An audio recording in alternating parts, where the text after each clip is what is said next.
这次继续和大伙聊聊动漫，这次依然是个温馨的故事。故事中的男主杀光认识的所有人，他最大的愿望却只是想抽一口烟而已。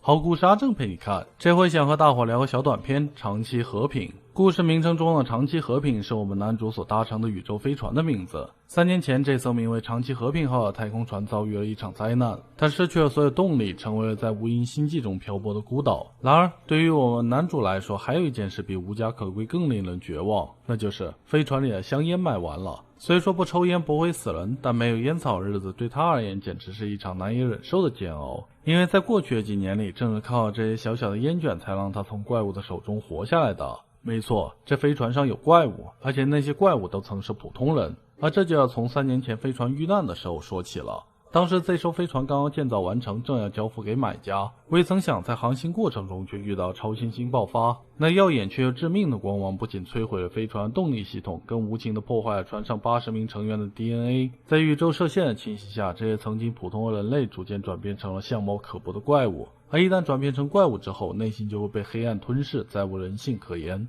那些尚未变异的人不得不和曾经的同伴发生战斗。我们男主正是其中一位幸存者，他原本只是个默默无闻的仓库管理员，可在经历多年的战斗后，他也蜕变成了一个强大的战士。只是在这个过程中，他付出了太多。同僚和朋友要么成了怪物的一员，要么成了怪物的食物。原本他还有个心上人，却也死在幸存者之间的粮食争夺战里。在这日复一日的痛苦战斗中，他的心渐渐麻木，唯有手中那散发着淡淡烟雾的香烟能稍稍缓解他内心的无尽痛楚与孤独。所以在看到自动贩卖机里香烟已售完时，他才会那么的失态。没了香烟，他都不知道接下来日子该怎么过。可不管愿或不愿，时间都在一点点往前走。在不知道经过多久的战斗之后，最后的怪物终于被男主干掉了。现在整艘飞船里只有男主一个人还活着，只是活到最后又怎样呢？飞船没了动力，救生舱也在激战中被毁掉，而且这里位置偏僻，连救援信号都发不出去。等其他人撞运气过来，可能等到死都等不到那天。更令人绝望的是，男主自己的身体也出现了变异的迹象，虽然变化缓慢却不可逆，总有一天他将不再是自己。在这生命的最后时刻里，男主只有一个愿望，就是再抽上一口烟。思考良久之后，一个大胆的念头从他脑海中升起，既然香烟已经抽光了，那为何不亲手种呢？怀着这个念头，他来到医务室，启动了基因编辑器。尽管这台机器不能治愈他那无可逆转的基因变异，但他却可以编辑出带有烟草基因的种子。在不懈努力和时间的洗礼下，他的坚持终于开花结果。那粒带有烟草基因的种子于他的手中诞生了。随着时间的无声流逝，这粒种子逐渐破土而出，茁壮成长。在这个过程中，曾身处杀戮与纷争中的他，第一次感受到培育生命的宁静与愉悦。尽管身体被日渐侵蚀，但他心中的快乐却随着烟草蓬勃生长而逐渐高涨。终于，在自己的意识即将模糊之际，他制造出了能抚慰心灵的香烟。烟雾缭绕之际，他深深吸了一口。这一刻，所有的遗憾都被那股烟草的香气所吸食。然而，在心满意足之后，另一个遗憾却悄然升起。多想把这份得之不易的幸福分享给别人呢，但命运不由人，他身体的变异已达到临界点，意识之火即将遥远熄灭。时光荏苒，200年的岁月转瞬即逝。